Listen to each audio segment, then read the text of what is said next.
Hello students, कैसे हैं आप लोग। आशा करते हैं कि आप लोग बिल्कुल अच्छे होंगे, मज़े में होंगे।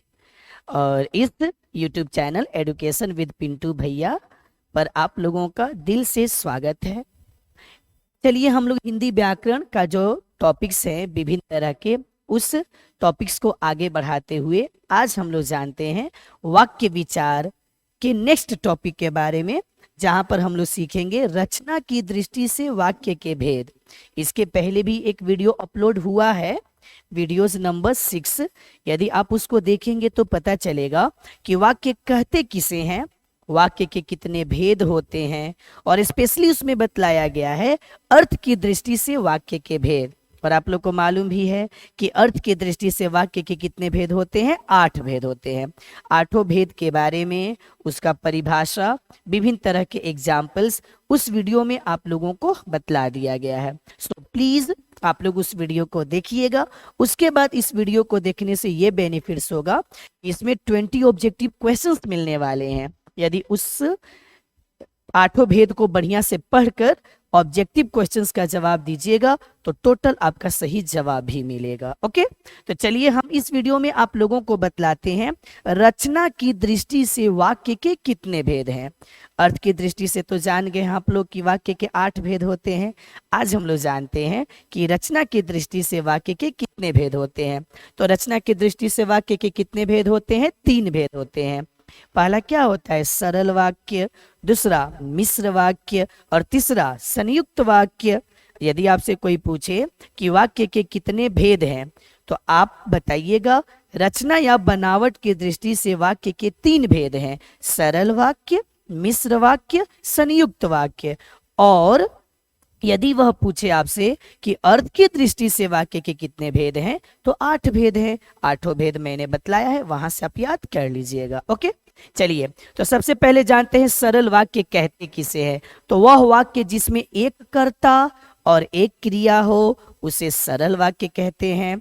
सरल वाक्य का दूसरा नाम साधारण वाक्य भी होता है। आप सरल वाक्य को साधारण वाक्य भी कह सकते हैं। इसके बहुत सारे एग्जाम्पल्स हैं।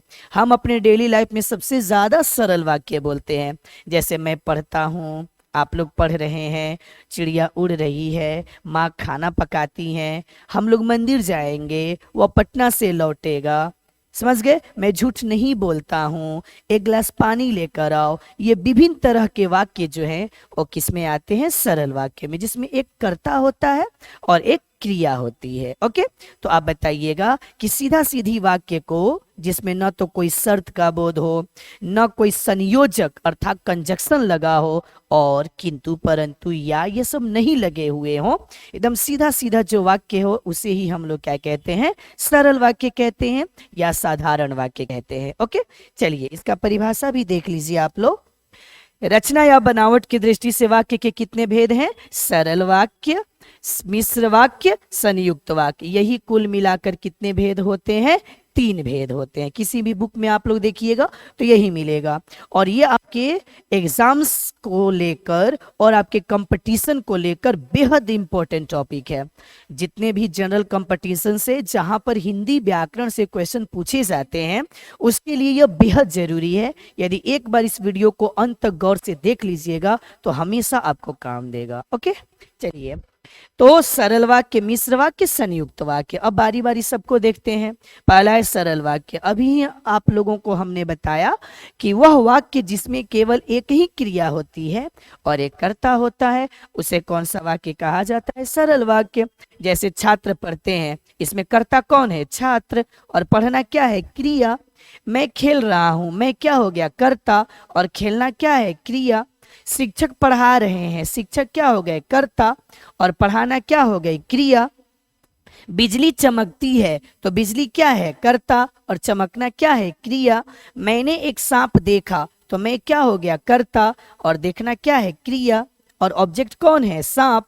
कहने का तात्पर्य है कि इन सभी वाक्यों में एक कर्ता है और एक क्रिया है, अतः ये सभी वाक्य किसके उदाहरण है, सरल वाक्य के। याद रहेगा ना कि वैसा वाक्य जिसमें सिर्फ एक ही वाक्य हो। एक और इसका फैंटास्टिक तरीका है जिससे आप याद कर सकते हैं कि देखिए बतला रहे हैं कि इस मिश्र वाक्य और संयुक्त वाक्य में कभी एक वाक्य नहीं होता है, इसमें दो वाक्य जुड़े रहते हैं। एक वाक्य दूसरे वाक्य पे डिपेंड भी रहता है या किसी कंजक्शन से जुड़ा रहता है, लेकिन सरल वाक्य में सिर्फ एक वाक्य होता है। तो जब एक वाक्य सीधा वाक्य आपको दिखाई दे दे तो वो क्या हो जाता है, सरल वाक्य। अब मिश्र में तो खुद ही आपको दो या दो से अधिक वाक्य दिखाई देंगे जो एक दूसरे पर आश्रित रहेंगे, और संयुक्त वाक्य में भी दो या दो से अधिक वाक्य दिखाई देंगे जो विभिन्न कंजक्शन से जुड़े रहेंगे, जैसे कि और, किंतु, परंतु, या, वो, लेकिन, इस सबसे जुड़ा रहता है। ओके, चलिए अगला हम लोग देखते हैं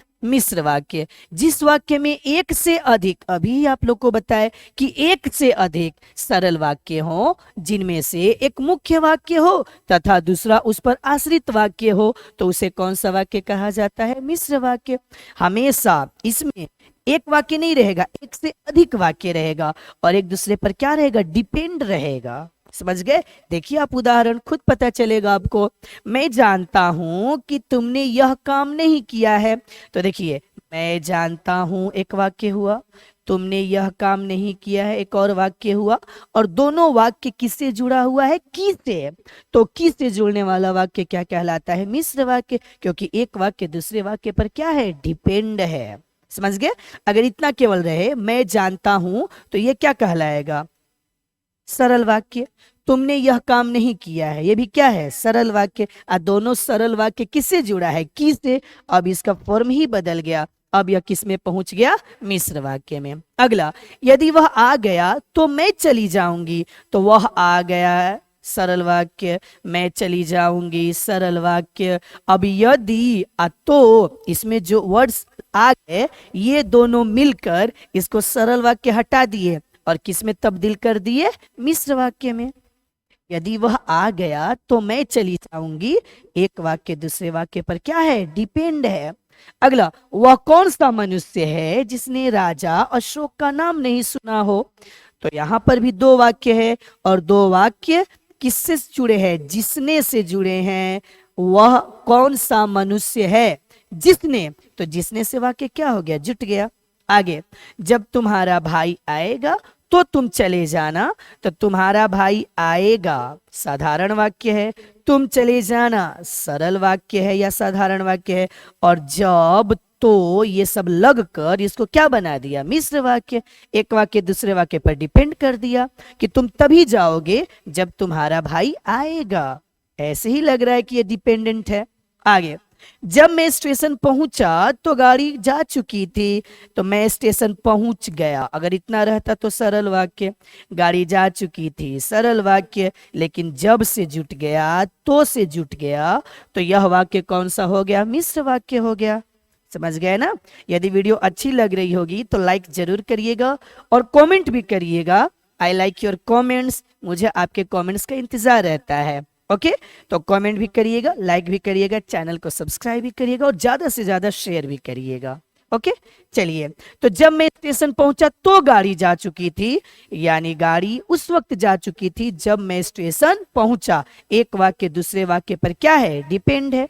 अतः आप सीधे सीधे समझ लीजिए कि अगर एक वाक्य हो जिसमें एक सब्जेक्ट और एक वर्ब हो तो उसे हम लोग क्या कहते हैं, सरल वाक्य।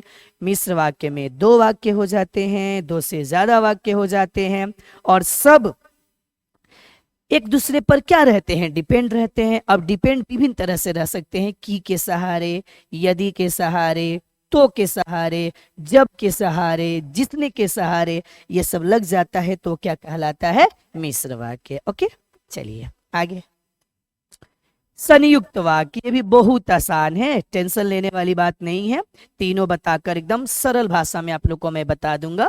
जिस वाक्य में सरल अथवा मिश्र वाक्यों का मेल, यानी इसमें सरल भी हो सकता है मिश्र, लेकिन उसका मेल होगा, यही आपको याद करना है। और के द्वारा, किंतु, लेकिन, तथा, या, वो, इसी को याद कर लीजिए कि इससे जुड़े हुए वाक्य हमेशा क्या कहलाते हैं, संयुक्त वाक्य कहलाते हैं। एक और बात, इसमें एक वाक्य दूसरे वाक्य पर डिपेंड रहता नहीं है, दोनों आजाद है। समझ गए ना? बस के कंजक्शन से जुट गया है। जैसे सीता खाती है और गीता पकाती है।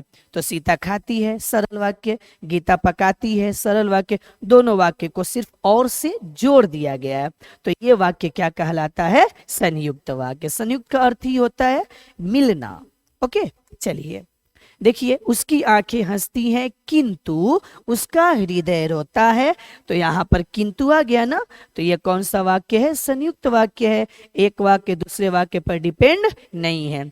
आंखों का हंसना, हृदय का रोना, दोनों दो चीज है, बस किंतु से जुटा हुआ है। ओके, अब यही रहता कि वह रो रहा है क्योंकि उसकी आंख में कुछ पड़ गया है।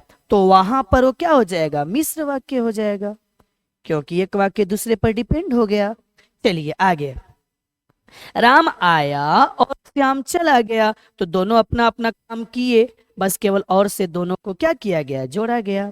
वह दुकान गया और सामान खरीदा। तो वह दुकान गया, वह सामान खरीदा, दो सरल वाक्य हो गया और दोनों को किससे जोड़ दिया गया? और से। ये बेहतरीन एग्जाम्पल है, इसमें बहुत बढ़िया से आप समझिएगा। मैं रोटी खाकर लेटा कि पेट में दर्द होने लगा। अगर इतना तक ही कोई आपसे पूछे कि कौन सा वाक्य है, तो ये मिश्र वाक्य है। क्योंकि पेट में दर्द क्यों होने लगा? क्योंकि मैं रोटी खाकर लेट गया। समझ गए ना?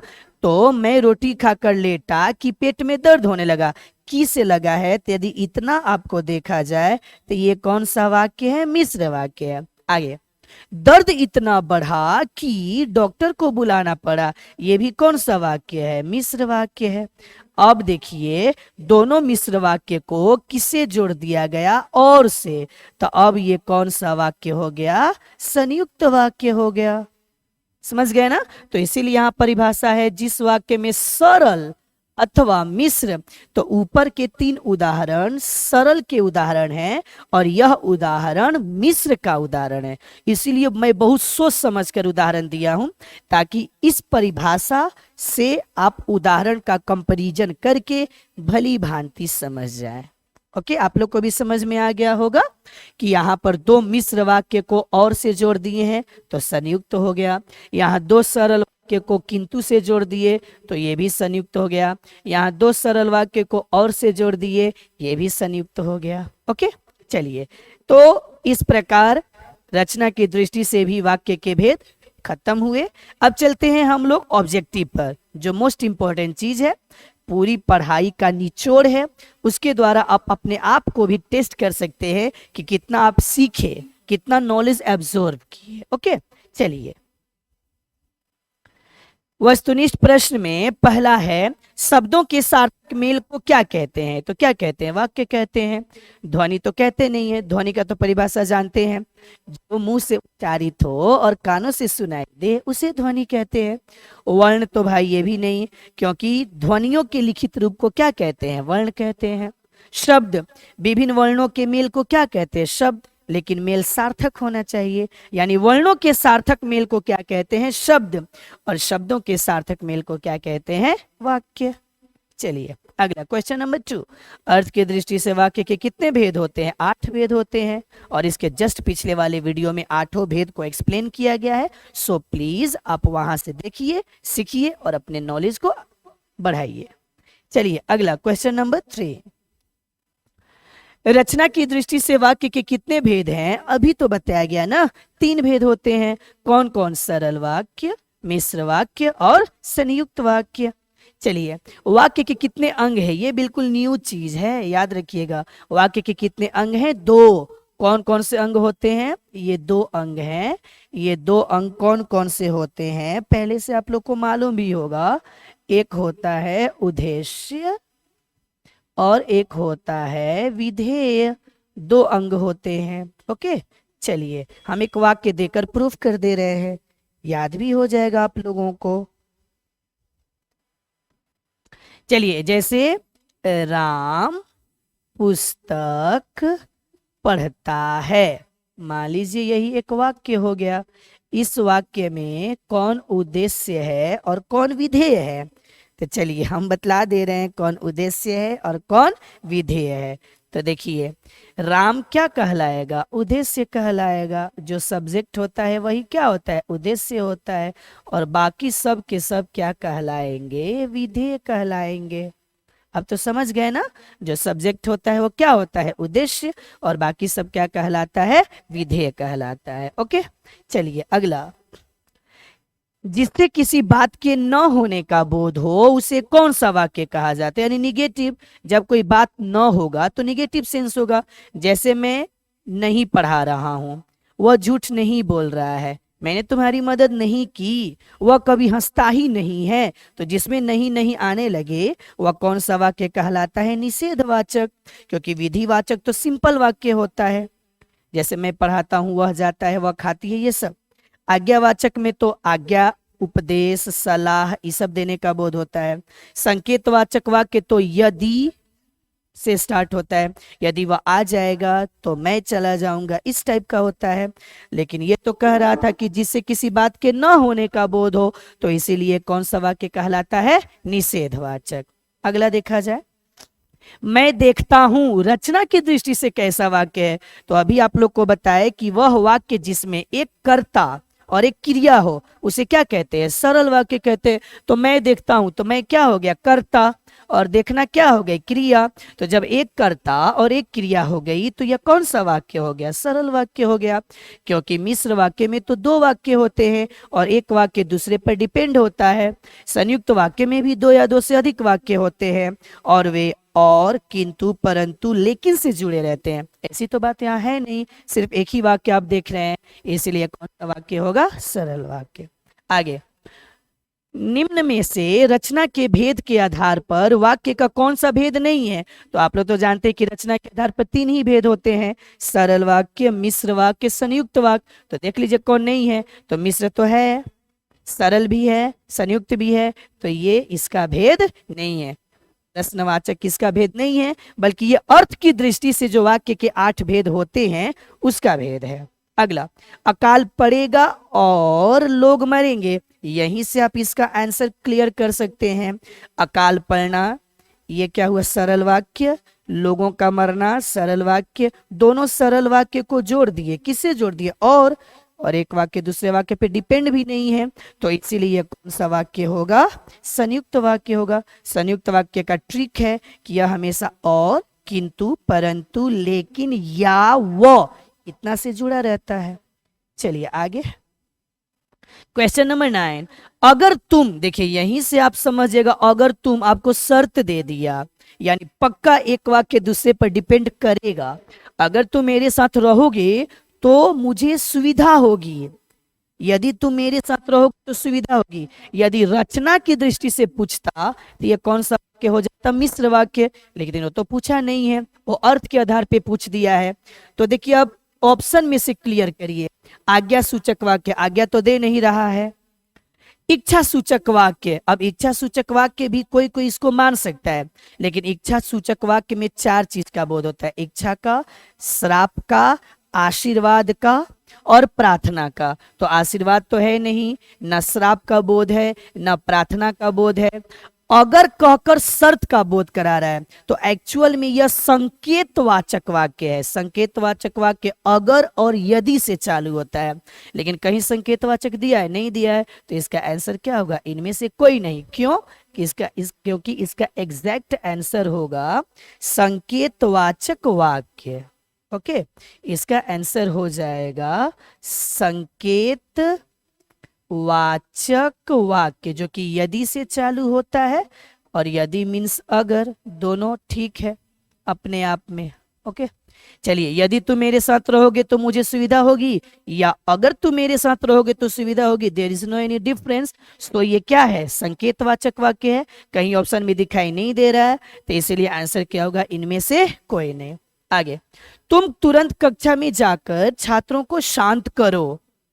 अर्थ की दृष्टि से कैसा वाक्य है? तो हम आपको क्या दे रहे हैं? आज्ञा दे रहे हैं ना कि जल्दी से जाओ क्लास में और छात्रों को क्या करो? शांत करो।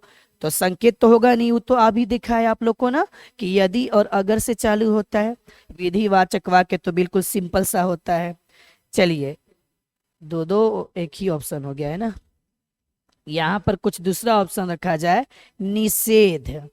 निषेध भी नहीं है, क्यों? क्योंकि वाक्य निगेटिव नहीं है। तो इसका सही जवाब क्या होगा? आज्ञा सूचक। क्यों? क्योंकि यहाँ पर मैं आपको आज्ञा दिया कि जल्दी से कक्षा में जाइए और छात्रों को क्या करिए? शांत करिए। अगला, वाह तुमने तो परीक्षा पास कर ली। तो देखिए वाह, यहाँ एक्सक्लामेशन मार्क लगा है। इस ट्रिक से आप पहचान सकते हैं अर्थ की दृष्टि से कैसा वाक्य है। चलिए ऑप्शन छांटिए। आज्ञा सूचक वाक्य, आज्ञा का तो बोध नहीं हो रहा है, ऐसे ही गलत है। संकेतवाचक वाक्य तो यदि अगर से चालू होता है, गलत है। इच्छा सूचक वाक्य, कहाँ मेरी इच्छा का बोध हो रहा है, ये भी गलत है। विस्मयवाचक वाक्य, इसी को एक्सक्लामेटरी सेंटेंस कहते हैं, उसमें लगा भी रहता है ना। जैसे कहीं कोई प्लेस पर जाइएगा, अगर वह जगह आपको सुंदर लगे तो लोग बोलते भी हैं कि वाओ व्हाट अ प्लेस। तो बिल्कुल वही है, वाह तुमने तो परीक्षा पास कर ली, जिसमें वाह लग जाए, आहा, ओह, ये सब लग जाए, वो सब क्या कहलाता है? विस्मय सूचक वाक्य कहलाता है। चलिए, और 8 सवाल है केवल। यदि मन लगाकर काम करोगे तो सफलता प्राप्त करोगे। तो देखिए यदि आ गया ना, यानी वाक्य एक दूसरे पर डिपेंड हो गया कि सफलता कब प्राप्त करोगे? जब मन लगाकर काम करोगे तब। तो जाहिर सी बात है ये कौन सा वाक्य होगा? मिश्र वाक्य होगा। ओके, मैंने भोजन नहीं किया और इसलिए मेरी भूख नहीं मिटी, तो यहाँ और लग गया, और जब और लग गया तो कौन सा वाक्य होगा? संयुक्त वाक्य होगा। ओके, लोकप्रिय व्यक्ति का सम्मान सभी करते हैं, ये तो बिल्कुल सीधा सीधा वाक्य है ना। और जब सीधा वाक्य है तो ये क्या हो जाएगा? सरल वाक्य होगा। ओके, क्योंकि इसमें ना तो कोई शर्त लगा है, न ही कोई कंजक्शन लगा है, बल्कि एक सीधा वाक्य है। लोकप्रिय व्यक्ति का सम्मान सभी करते हैं, इसलिए कैसा वाक्य है? सरल वाक्य है। अगला, आपकी यात्रा मंगलमय हो। चलिए, अर्थ की दृष्टि से कैसा वाक्य है? तो संदेह तो भाई हो नहीं रहा है, नहीं संकेत का बोध है, नहीं तो सरप्राइज है, बल्कि हमारी इच्छा है। I wish happy journey. आपकी यात्रा मंगलमय हो का क्या होता है? Happy journey. तो ये मेरी इच्छा है कि आपकी यात्रा क्या हो? मंगलमय हो। तो इसीलिए कौन सा वाक्य कहलाएगा? इच्छा सूचक वाक्य कहलाएगा। ओके, आशा करते हैं आप लोगों को सभी ऑब्जेक्टिव समझ में आ रहे होंगे। कोई भी दिक्कत हो तो प्लीज आप कमेंट करिएगा, हम उसका सॉल्यूशन करेंगे। ओके, और लाइक जरूर करिएगा, सेशन को शेयर भी करिएगा, इस चैनल को सब्सक्राइब भी करिएगा, और अपने दोस्तों से भी कहिएगा कि वो भी सब्सक्राइब करें। ओके, चलिए 16, मैंने किराएदार नहीं रखे, मुसीबत मोल ले ली। तो यहाँ पर एक वर्ड छुपा हुआ है, बल्कि। मैंने किराएदार नहीं रखे बल्कि मुसीबत मोल ले ली है। किस प्रकार का वाक्य है? सरल तो होगा नहीं, दो वाक्य आ गया। संयुक्त वाक्य और मिश्र वाक्य, ये दोनों में से आप छांटिए, ये तो खत्म। संयुक्त वाक्य है कि मिश्र वाक्य है? तो यहाँ बल्कि लगा है। मैंने किराएदार नहीं रखे बल्कि मुसीबत मोल ले ली, एक वाक्य दूसरे वाक्य पर डिपेंड हो गया, तो क्या हो गया? मिश्र वाक्य हो जाएगा। संयुक्त वाक्य में तो और, किंतु, परंतु, लेकिन, वा, ये सब लगा रहता है। चलिए, उसने कहा कि मैं निर्दोष हूं, यहां पर की लग गया। तो जब की लग गया तो जाहिर सी बात है ये कौन सा वाक्य होगा? मिश्र वाक्य होगा। एक वाक्य दूसरे पर डिपेंड है, समझ गए? चलिए अगला, क्वेश्चन नंबर 18। उसने अपनी मित्र की साइकिल खरीदी, किस वाक्य का उदाहरण है? बिल्कुल सीधा वाक्य भाई, एक ही वाक्य ही है। तो जब एक ही वाक्य है तो न मिश्र होगा न संयुक्त होगा, बल्कि क्या होगा? सरल वाक्य। कहाँ किसी से जुड़ा है? दो वाक्य है ही नहीं तो जुड़ेगा कैसे? जहां गंगा यमुना बहती है वह देश उपजाऊ है, कैसा वाक्य है? तो निषेध वाक्य तो होगा नहीं, क्योंकि निगेटिव नहीं है। और दो वाक्य है तो साधारण भी नहीं होगा। अब दो ऑप्शन बचे, मिश्र वाक्य है कि संयुक्त वाक्य है? तो भी क्लियर कर लीजिए। जहां गंगा यमुना बहती है वह देश उपजाऊ है, यानी वही देश उपजाऊ है जहां गंगा जमुना बहती है। एक वाक्य दूसरे वाक्य पर क्या है? डिपेंड है, अतः ये भी कौन सा वाक्य होगा? मिश्र वाक्य होगा। और last question, and this is most important question for your examinations. यह वही लड़की है जो सदैव पढ़ाई में अव्वल आती है। यह वही लड़की है जो सदैव पढ़ाई में अव्वल लाती है। रचना की दृष्टि से कैसा वाक्य है? तो ये तो बेहद आसान है ना। और इसका आंसर हम नहीं बताएंगे, आपके आंसर का इंतजार करेंगे। यदि 19 सवाल आप भली भांति समझ गए होंगे तो this is a piece of cake. ये तो बहुत सरल सवाल है और हमारी इच्छा है कि पक्का इसका जवाब आप कमेंट बॉक्स में दीजिएगा कि यह साधारण है, कि मिश्र है, कि संयुक्त है, कि आज्ञा सूचक वाक्य है। अब आप समझिएगा, यह वही लड़की है जो सदैव पढ़ाई में अव्वल आती है। आप देख भी रहे हैं वाक्य के द्वारा, समझ भी गए होंगे। अगर नहीं आएगा तब मैं कमेंट में बतलाऊंगा। ये आपका वर्क है, सो प्लीज आप जरूर कमेंट में आंसर दीजिएगा, हमें इंतजार रहेगा। ओके गाइस, तो आशा करते हैं आज का क्लास आप लोगों को बहुत अच्छा लगा होगा, मजा आया होगा पढ़ने में। ऐसे ही यदि आप इस चैनल को सब्सक्राइब कर लेंगे तो बहुत सारे वीडियोस आप लोगों को मिलेंगे और बहुत ज़्यादा आप लोगों को नॉलेज होगा। ओके, चलिए, थैंक्स फॉर वॉचिंग। मिलेंगे हम लोग नेक्स्ट वीडियो में फैंटास्टिक सा टॉपिक लेकर, जो आपके एग्जाम के लिए, आपके कॉम्पिटिटिव के लिए बेहद ही ज़रूरी होंगे। आज के लिए इतना ही, बाय, सी यू अगेन।